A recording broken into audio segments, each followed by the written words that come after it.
Good morning, everybody. Welcome to Sports Shorts Daily. Tommy Christ and Ronnie Rance here with you. TK coming to you from God's country, downtown Port Allen at Court Street Cafe. We're presented by LeBear's Casino, and we're in the Louisiana Sports Hall of Fame studios. Today on Sports Shorts, we're going to talk about a number of different things. First off, the ratings are in. Super Bowl was through the roof. LSU basketball, the men lose 13 in a row. They've been playing like hot garbage all year long. They decided to play like lukewarm garbage last night, lose by 2 instead of losing by more than 4. So therefore, they covered. They had the lead with 9 minutes to go. They were down 6 with 3 minutes to go. And then Georgia just within the last 3.5 minutes just forgot to score. And they ended up losing by 2. And so therefore, now you are 13-4-1 if you've bet against LSU in the spread over the last 18 basketball games. SEC baseball has some new rules. We'll talk about that. I call them the John Cohen, Jay Johnson speed up rules. Bigger bases in Major League Baseball. Will they make their way down to college and high school? I'm assuming they will. If it's just you use the word safety, why wouldn't you be using it at the lower levels? I think that's probably coming. We'll talk about those bigger bases. Derek Carr officially was cut by the Raiders. We all knew that was going to happen. And now everybody is out for looking for him potentially in the NFC South, not just the Saints. Pels at Lakers tonight. The Lakers find themselves a 3.5-point favorite. This is a big game. Pels are in 7th place. Lakers are trying to get into that play-in situation. The Lakers have been playing better of late. They've got a new team. We'll see. And then how about this? Michael Jordan turned 60 years old. My God, 60 years old. I mean, now that I'm 50, I don't think 60 is old, but like everybody else that's not 50, that's under 50, looks at a 60-year-old as grandfather ages and, as an old man. But I mean, I still think of MJ as kind of flying through the air. At worst, just in a Wizards uniform, where he was kind of flying through the air. Let's bring in Tommy, Christ and TK. First off, let's go and order the Super Bowl. Not the biggest sporting event on the planet. That would be, soccer and World Cup soccer specifically, and then probably Olympics. But it's the biggest sporting event in the United States for sure. The ratings were high. Everybody liked this one. Third most watched Super Bowl ever. Of course, when you got 38-35 going down at a buzzer, you're going to have good ratings, okay? And all the storylines that were in the game. Big parade in Kansas City today for the Chiefs. So they'll be celebrating. I'm sure we'll see some clips on that. Lots of players on both teams in the last, including this morning and yesterday, really saying that field was not in good shape. It was soft, slippery, especially for the guys that with skill sets of running and cutting and all that. So hopefully the NFL doesn't let that happen again. But big parade in Kansas City today. The TV ratings were there for the game, as you would expect. So Super Bowl rolls on. The TV ratings thing is interesting because nowadays you've got 300 channels, thousands of channels, apps, streaming platforms. I mean, back when, 30 years ago, you had 3 channels, right? And then it became 4. Ooh. And, well, Ronnie, the first Super Bowl was on 2 different networks, CBS right. and NBC, actually both televised the first Super Bowl out in L.A., Chiefs, Packers, whatever.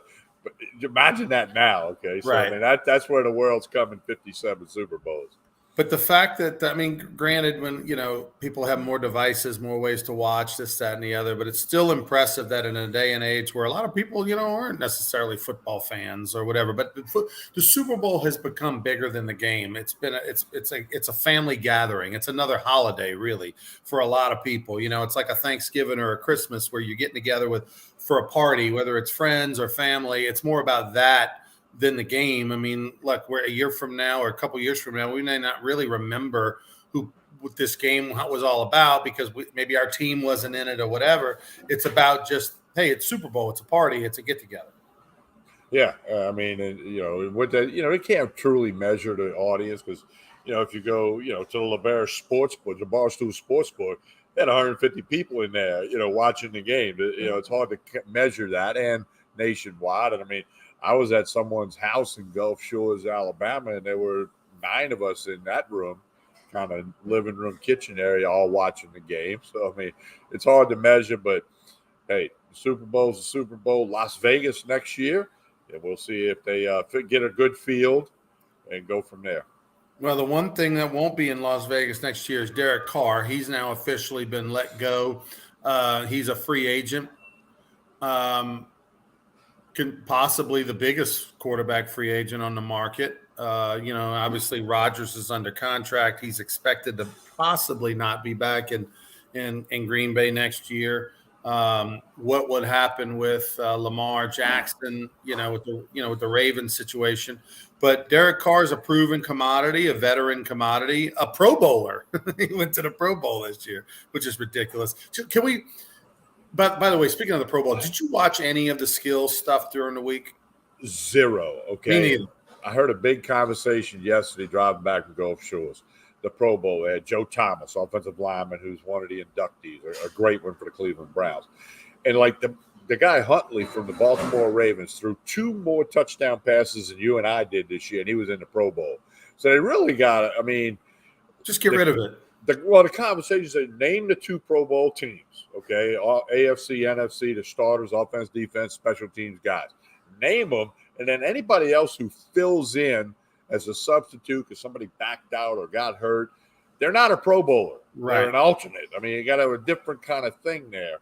And, and I realize, guys, that it's a thing that they can talk about in their contract negotiations. Right. Hey, I'm a 2-time Pro Bowler. Some of them probably even have some of the lesser-known players have a clause that, hey, if I do get named in the Pro Bowl, you owe me extra $100,000 or whatever it might be, for that 48th guy on the roster. So I get all that. So name the Pro Bowl starters, and then that's it. Just celebrate them and post it. Have a TV show to name them. I don't care, but you can't keep playing the game.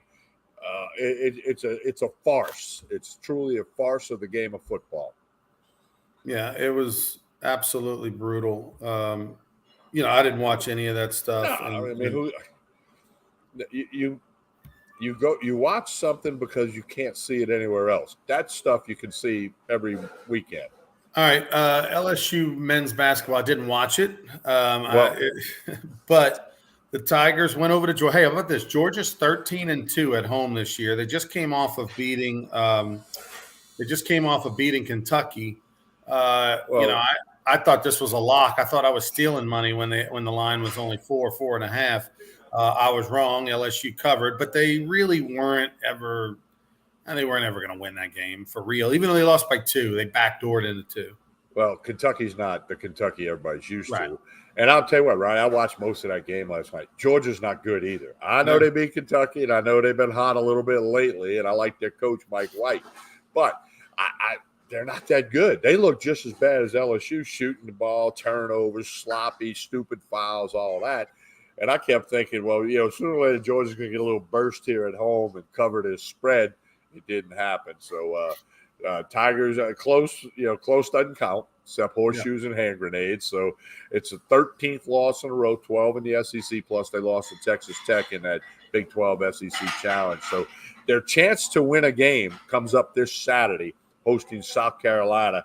South Carolina and LSU, the 2 worst teams in the SEC by far, according to the numbers and the stats. Let's see if at home they can't get a W. LSU's women at home against Ole Miss tomorrow? Yeah, and Ole Miss is decent, so that's going to be a challenge Thursday night for Kim Mulkey's team. See how they bounce back, how they come up off of the loss. That's off the thing now. They're not going to go undefeated. So at home against a good Ole Miss team, they're going to have to be ready to go. SEC baseball came out with some rules. They had a conference call yesterday with the officials. There's new rules in 2023. I'm going to call these the John Cohen, Jay Johnson speed up the game rules. And I got to be honest with you, I'm a fan of these new rules. Well, I'm old school. I don't like change, but I get why they're doing it. Same thing in Major League Baseball. We'll talk about that in a minute. I understand why they're doing it. And Jay Johnson, needs some speed up rules. Okay. I love Jay to death, and I think he's going to do great at LSU. a lot of respect for him. And maybe that was just because of the team he had in the first year thing. I don't know. Yeah, that's how he coaches. That's how he did it at Arizona. Okay, I can't say I studied that, but I understand the rules, and I think the mere fact that they're now in play, subconsciously makes everybody go with it a little bit. And my understanding is not going to be any warnings and stuff. Now, this is SEC games only, all right? Unless, like this week, Western Michigan, if their coach would agree to this with Jay Johnson prior to the game or prior to the weekend, then it would apply then. So hopefully they'll announce whether those rules are in, including the 10-run rule, which is now in effect after 7 innings for SEC contests. So I understand the rules. It'll be interesting to see how it plays out. So the rules are very simple. Basically, when Jay Johnson leaves the dugout to go to the mound for a visit, the clock starts. He has 30 seconds. So, I mean, you're going to be seeing coaches on the jog. This isn't a slow walk. Coach Bertman would have had trouble the last couple of years with this rule with the hips, Yeah. After about 88, Coach Bertman would have gotten a few balls called on him for sure. But the clock starts. You got 30 seconds, and then once the 30-second clock is up, then the pitch clock starts, which is a 20-second pitch clock, which is always there when you don't have a runner on base. That 20-second pitch clock from the time that the ball gets back into the glove of the pitcher. So, there's basically in essence 50 seconds from the time he leaves the dugout to the time that the pitch is thrown. That's not a lot of time.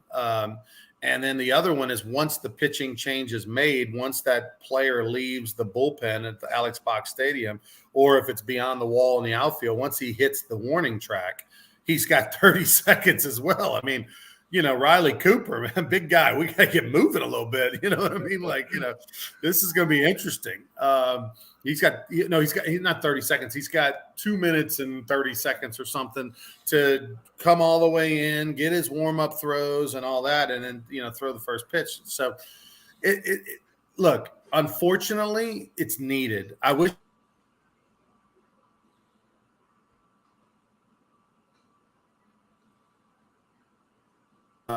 last year was ridiculous what was going on as far as the amount of time these games were. I mean, you have a 9-inning games that were going 4 hours and plus. That should never happen. And so anyway, that said, it's designed. It's not designed, number one, for TV. Number two, for the fans, because most fans would like the game to get over in 2 hours, 45 minutes to 3 hours. Right. And and if it's a 1-0 game, they usually get over, or 2-1. It usually falls within 3 hours.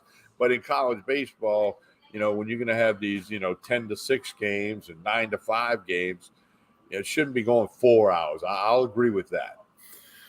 All right. So one of the rules that has made its way and won't this year into the game is the bigger bases, but it is in Major League Baseball. They're going with these pizza-sized boxes. Imagine like a big, a giant pizza from Rotolo's or something. That's your first base, second base, third base. It's 4 inches all the way around bigger than a regular base. That is substantial.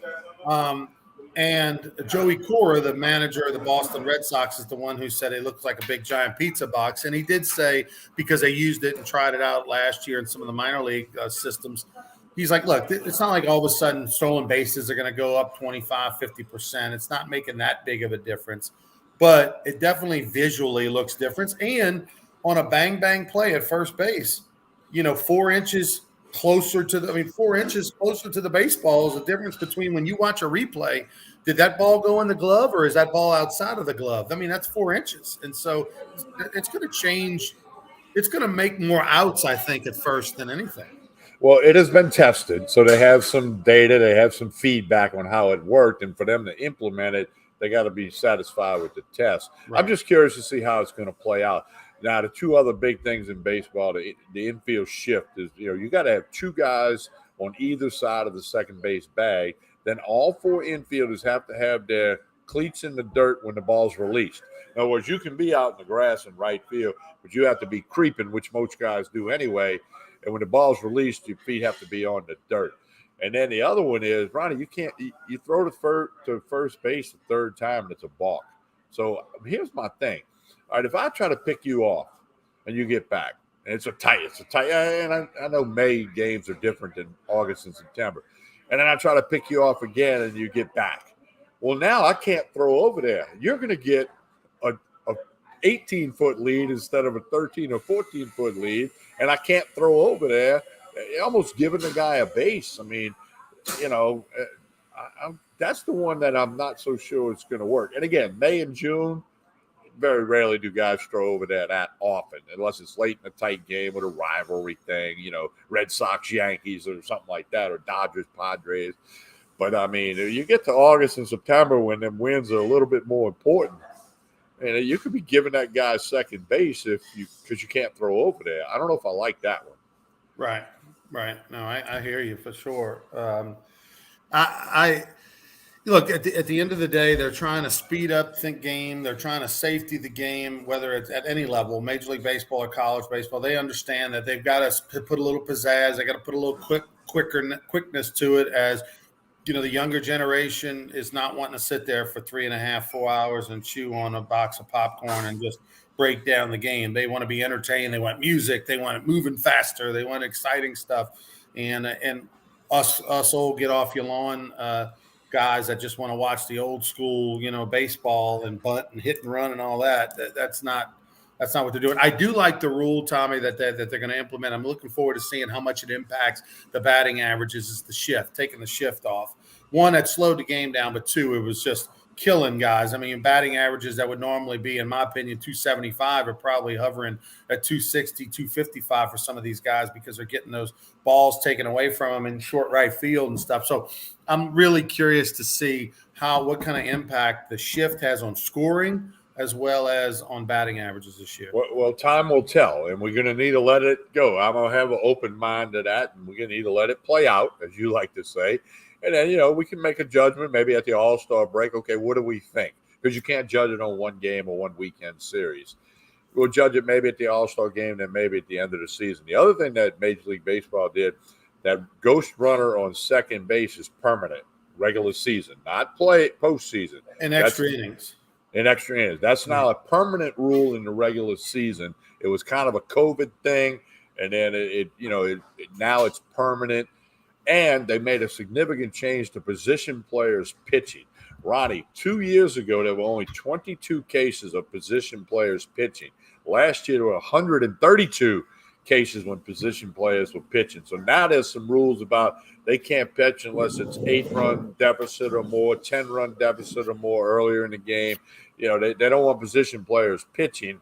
So that's been adjusted too. So lots of things to keep an eye on. You know, listen to all your favorite baseball shows and TV and on the internet and on YouTube and all that. They'll be explaining it. It'll get talked about a pretty good bit. By the way, we forgot to mention on the college baseball new rules that they're going to have 10 runs after 7 in the SEC. I mentioned that. Yeah, I mentioned that.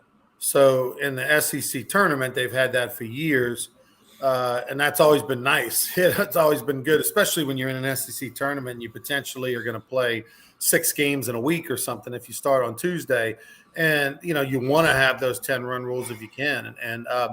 But now to have them during the regular season, the catch-22, because it's great if you're the team that's losing.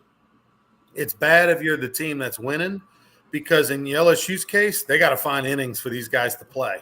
You know, whether it's at-bats, whether it's pitching. They got so many players on the team, only 56 regular season games. I don't think you're going to see LSU implement the 10-run rule on a Tuesday game unless it just gets stupid crazy and it's 20-2 and they look over and the other team's going, please just end it. You know, maybe as a mercy they may do that, but they need these innings to get these guys playing. Well, and the other thing, I hope they make an announcement to the fans, like if that's been agreed upon. If it's not agreed upon, we're just playing baseball, don't say nothing. But let's just say Western Michigan and LSU agree to a 10-run rule this weekend. And, you know, then I think that needs to be told so the fans would know, because you think differently about the game if you know it's only 7 minutes as opposed to 9. And I'm sure it'll get announced in the press box, but I think they need to let the fans know that as well.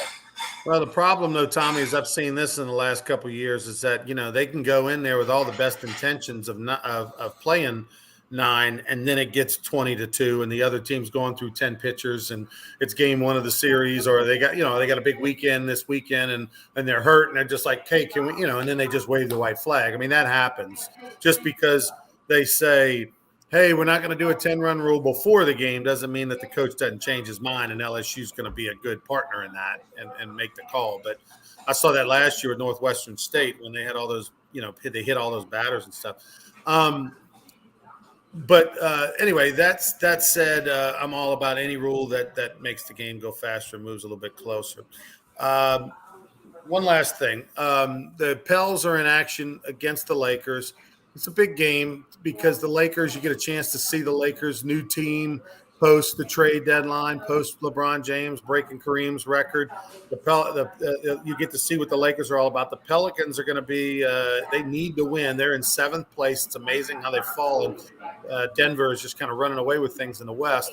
They're down in that seventh spot. The seventh spot's not where you want to be because that's in the play-in spot. 7 plays 10, 8 plays 9, that kind of thing. So you want to be in the top 6 if you can. So the Pels got to start turning things around here now that we're in the middle of February. The other thing is, where were you when Michael Jordan hit that shot in the Superdome in '82, Tommy, when he was a freshman at UNC? Do you remember I was at Southeastern in school. I'm pretty sure I was watching it. Mm-hmm.